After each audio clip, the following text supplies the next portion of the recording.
Hello and welcome, I'm Misstical. This is Misstical Gaming and we're jumping into Watcher of Realms, and I wanted to have a quick look over the Shard Summon event. So we've got the Shard Summon event coming up, and in fairness, Watcher of Realms does a lot of things wrong, but they do events really well, and this is just another good event, to be honest. So this is it here. So we've got Carosa coming up. She's a new legendary coming into the game. And they're doing a shard summon for it, so everyone can get her. Unlike many other games where they might be a little bit trickier, this is the hero here. There we can see Cultist Mage, and we get her by collecting these. So we get these shards, and then once we've got 200 of them, we can then summon her up, and we can just get the legendary. Now, other games, like I was saying, may make this a little bit harder, but the game does it really well, and it's not that hard to do. You can do this if you're a new account, if you're a young account. Get on this. It's a free Lego, and even if you don't really use her, you can put her in the team, and all your mages are going to get a 6% damage increase, because that's one of her passives. She hasn't got to be on the field. It doesn't say she's got to be on the battlefield. It just says she's got to be in the team. So just worth getting to give all your mages a damage boost. If for no other reason, then you could get her for that. Okay, right, so how many are available? Well, it's broken down into the events and for the Oracle's trial. So the Oracle's trial, it says there's 120 available. Now that is 120 available. If you do the events or do the Oracle's trials, then you could get 120 within the Oracle's trials without any issues. However, previous ones, so I don't know if they're doing it for this one, I would imagine so. If you finish first, second or third, you will get 10, 7 or 5 additional shards as well. So that's an option for you. I wouldn't bank on that. It's probably not the safest way around to do it, but that is available for you there as well. Okay, now the other place, like we mentioned, is the events, and there's another 180 available on events. That gives us a total of 300 just for doing stuff, and that doesn't include coming first, second or third in the Oracle's trials. So you've got plenty available to be able to summon her. They do events really well. Get involved in this one. It's definitely worth your time.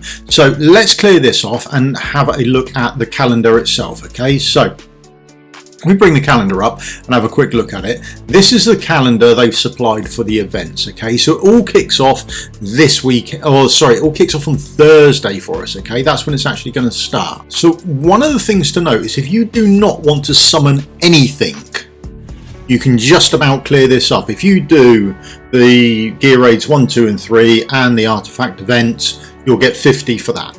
If you do the Duel of the Champions, you'll get another 30 for there. That takes you up to 80. If you do the Brave Conquest and Tales of the Smith, there's 3 of those. You do both of those 3 times, that's another 90 on top of your 80. That gives you 170. And then you've got your Corridor of Glory event, and they are 15 each. There's 2 of them, that's 30. That takes you to 200. 0 summoning involved for getting a legendary hero. So you can get a legendary hero, no summoning, and give all your mages, when you're doing Gear Raid 1, an extra 6% damage just for slotting her into the team. Okay, you haven't even got to put her on the battlefield. That's the bare minimum. Now, are we summoning? More than likely. Let's be honest here.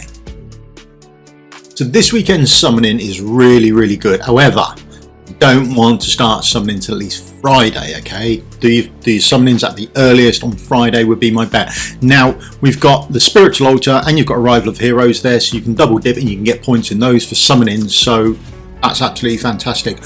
Why Friday though? So let's have a look at this week's end summoning. So at the moment we've got in the calendar, we've got the Nisalt banner coming up, and we've got the lucky pick. So the lucky pick starts on Thursday. You can pick an additional hero to go for it, but the Nisalt gives you a hero, whatever legendary you get. And I mean, it's a fantastic event. So when you get a legendary, and it's done on divines this time round, so a maximum of 20. So have a look at your pities, see where you're on divines, and then within 20 you are going to get a legendary, and it will be a new legendary and can be a lord as well, but it has to be from that divine pool. Just bear that in mind.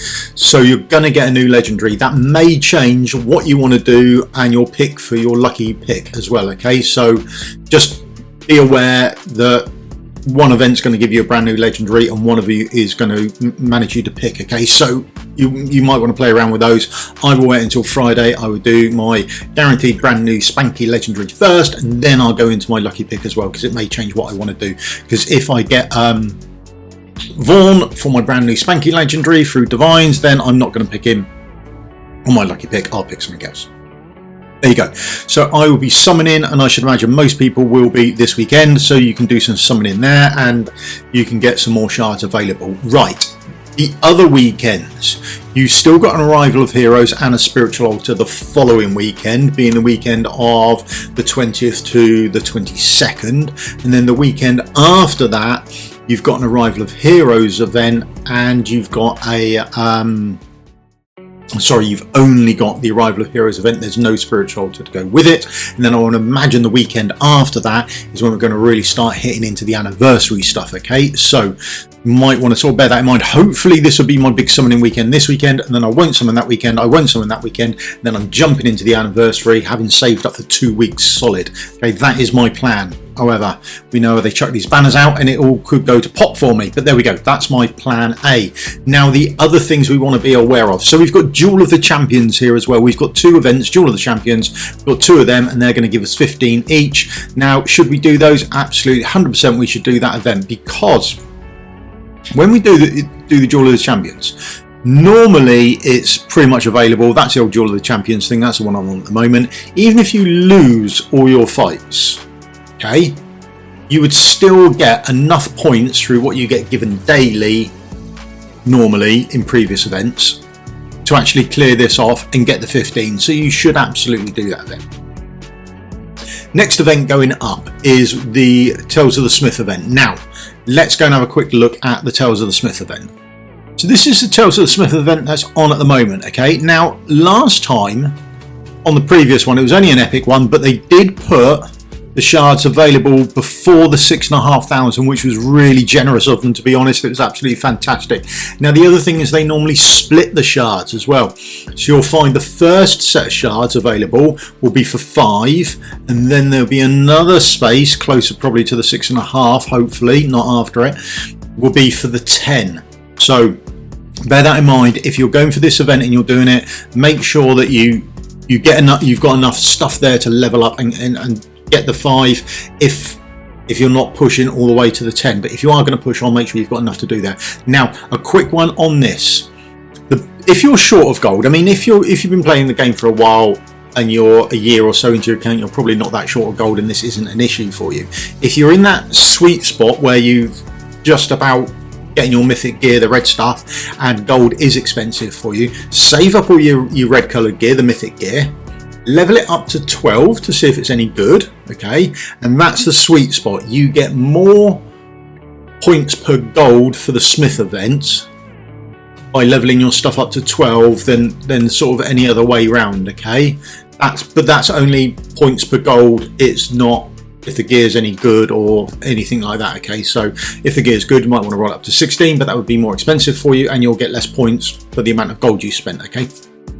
So just sort of bear that in mind. So points per gold, level the red gear up to level 12, boom, and that is the best you're going to get out of it, okay. Right, so before we go on, and also there's 3 of these events, so it could be quite expensive with regards to gold as well, so start saving up your gear. Don't level it up, probably don't level it up for this event, particularly if you want to make sure that you get everything ready to go for the shard summoning event, okay. Just bear that in mind as you're going forward. So the other events they've got on, and we've got Brave Conquest event on, okay. We've got 3 of these as well. Now if we have a look at them, they're pretty well tied in. So the Brave Conquest event comes with gear aids 1 and 2, and then the next Brave Conquest, make sure you don't start it early, okay, or you can, it goes in with Vault of the Sands, but this second one here, Ancient Artifact, coincides with Mystery of Mystery of Artifacts, so that's the Artifact Material Raid run, okay. Now you get more points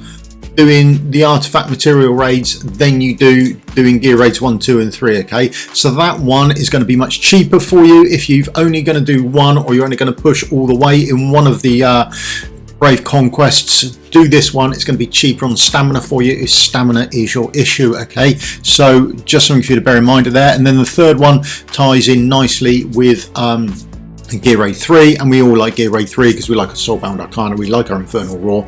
Boom, so that one goes in there. Okay, the last event here doesn't tie in with anything, but hopefully you're all done and dusted by then. Don't leave it till then to think I need 30 shards and there's only 10 available or something like that. Just make sure you sort of maxed out your events by then as well, and make sure you're home and dry by that point. Right, so that is Brave Conquest. The other thing to mention about Brave Conquest, if we go and have a quick look at it, because it's on at the moment. Now, again, last time they put it before the 6,000. You want to hit the 6,000 points. That's your 2 ancients. That's pretty much the sweet spot for it. I mean, I will chuck in the extra stamina and I will probably go the rest of the way. I wait until these events are on and I tie them in with when I want to go and do my extra gear raid. So I come down here and I would go to my gear dungeons, and I might well run the extra gear dungeons there because it would give me the extra points, and I know I've got to do them at some point within the month, but I generally try and tie them in when there's a Brave Conquest event on, so I can get the extra points. But you may want to tie it in while you're doing the shard summoning as well, because you're going to have to do it anyway, and you're going to get extra points there, and you're going to get more gear, and you know, it snowballs for you. Okay, so just something for you to consider when you're pushing on for that event. Now lastly, the other event, it's Corridor of Glory. Let's go and have a look at that, see how we're going to actually do this event. So when we come over to the game, we want to make sure that we've got all our heroes fully up. So our hero storage, boom, maxed up, sorted. Okay, now when we do the event, what we want to do is we want to come here and you want to level up, because you get more points for leveling up at a lower level than you do higher level. Okay, so your heroes at level 1 to 10, that sort of thing, would give you more points per stamina, points per experience than as you go up the levels. Okay, so just sort your things out by level, and then you can level one up to max, level that up, thanks very much, and then if you just double click on the bit behind me here, boom boom, and then you're back to that first one there, and then you redo it, so on and so forth. Okay, but make sure you've got this fully tied up, so when you do your summoning over the weekend or whenever you're summoning, you can start to top this up. Now I've got loads of heroes in here that I can use for my Corridor of Glory event. That's absolutely fantastic, and also I buy all the cheap ones from the shop as well, or I used to. I can't buy anymore because I'm full, but because I'm full, what I can do is when I come over here on a daily basis and I collect here, I collect these. Because I'm full, they end up in the mailbox for me. So there we are. Oh, blimey, got compensation for that, and we've got our exclusive rewards. That's nice. So let's just quickly claim our compensation. Claim, thanks very much, and claim. What do we get? 40. That's nice. Then all the other heroes go in here, and you'll get them for the 29-30 days or whatever it is. Okay, so you can start topping up your mailbox with food fodder for the Corridor of Glory event. Okay, start prepping now, because it's not the first event you want to worry about, it's the second event when you might be a bit shorter. Okay, so that's another little tip and trick there for you. There you go, that's it done. I think we've gone through the event, Spiritual Altar, and where they tie in with the Arrival of Heroes. Best time to summon there. They haven't got any at the end of the month, but that's nice because we want to save for the anniversary then. Corridor of Glory, start saving up now. Maybe you want to do some little stamina runs or XP runs, sorry, while you've got the time now before the event goes. But you have got a nice sort of week between each of the Corridor of Glory events, but we want to do those because we get our skill crystals as well. Okay, Brave Conquest, just try and tie them in with the other events you're doing. Should always try and max them out, at least get the 6,000. That's sort of the minimum you want to be doing, because you get your 2 ancients for that. Tales of the Smith event, remember, get your mythic gear, level it up to 12, most points per gold there at that point, I believe. And then we've got Duel of Champions. Absolutely smash that out every day, because the minimum you'll get if you lose all your fights and you use up everything the game gives you on a daily basis is you'll still get your 15 shards normally. Okay, so that's me done. Plenty there for you to do, plenty of options for you to actually get around and get the game, get the hero. Don't miss out, it's a free Lego, and I'll see you all in a video again soon. Thank you very much for your time. If you could leave me the old thumbs up, like and subscribe, helps me out massively, and like I say, I'll see you again soon. Cheers, goodbye.